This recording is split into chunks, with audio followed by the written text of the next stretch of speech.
Il a 31 ans, habite en Écosse, est professeur de français et d'allemand, et ce samedi 1er avril, il a conquis les coachs de The Voice.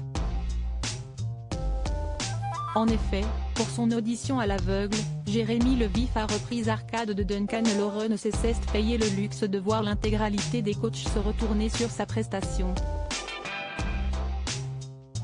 Pour Gala.fr, il revient sur ce moment fort en émotion, mais aussi sur sa participation à l'édition anglaise de The Voice, dans laquelle il a eu un joli parcours. Gala.fr, pour arriver jusqu'à The Voice en France, votre parcours n'a pas été simple. Jérémy Le Vif, si est-il. En 2022, je devais faire l'émission mais ma femme s'apprêtait à accoucher de notre premier enfant et j'ai eu la Covid, donc ça ne s'est pas fait. En 2023, si est-il enfin la bonne. Gala. FR, cette passion pour la musique, ça vous vient d'où? Jérémy Le Vif, ça a une grande place dans ma vie.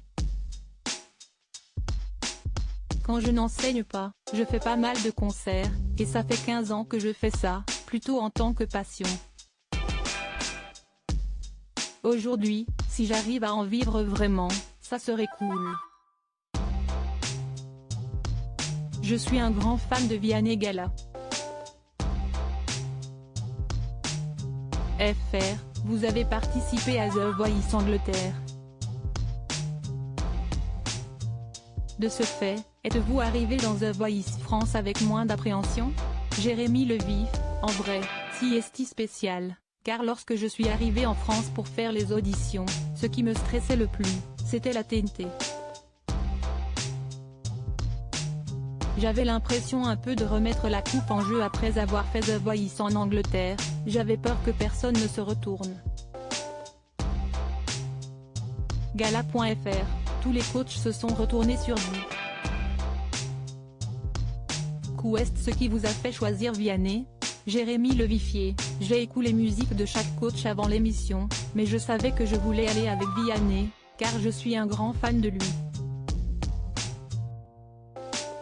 J'adore ses chansons, je les reprends beaucoup sur YouTube, et je rêvais de le rencontrer. Le choix était évident, même si Michael Jackson était coach. Gala.fr, et au final, quel The Voice est le mieux? En France ou en Angleterre? Jérémy Le Vif, la version française. En fait, si est-il différent, car en Angleterre, j'ai gagné de la confiance en moi, et je ne m'imaginais pas côtoyer de telles stars internationales. Je me suis dit que j'avais peut-être ma place. Quant à l'émission, en Angleterre, que j'y ai participé en 2021, c'était en pleine pandémie, il n'y avait pas de public et des règles strictes. Là, en France, j'ai pu vivre l'aventure différemment car la Covid est moins présente. Puis le programme porte plus d'intérêt au talent ici. Gala.fr, vous habitez en Écosse. Êtes-vous prêt à quitter l'Écosse pour la France si votre carrière explose? Jérémy Le Vif, j'ai été adopté par l'Écosse, si est-il ma nouvelle maison, et les gens sont tellement sympathiques. Je rêve de faire carrière en France, habiter en Écosse, et de venir en métropole uniquement pour les promos. Paris n'est qu'à 1h30. Gala. FR, et pour votre carrière de chanteur, vous êtes prêt à arrêter l'enseignement? Jérémy Le Vif, oui, mais uniquement pour le bon projet et la bonne équipe. Mon enfant n'a qu'un an, donc je dois à ma famille d'assurer financièrement. Je ne peux pas tout lâcher d'un coup, si est-il pour ça qu'il faudrait que ce soit une grande major ou un beau projet. Gala.fr, vous aimeriez chanter en français ou en anglais? Jérémy Le Vif, les deux. Parfois, quand je compose, l'anglais s'y prête plus, et vice-versa. Puis peut-être qu'un directeur artistique pourrait m'aider.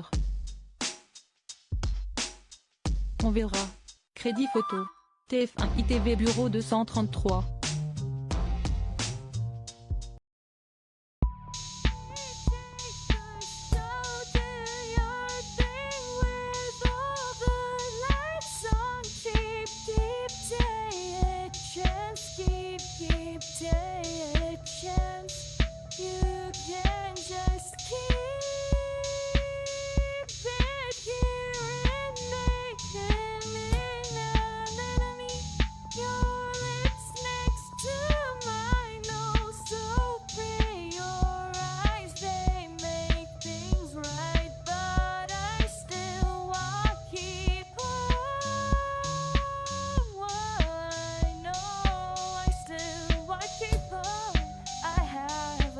Keep it apart.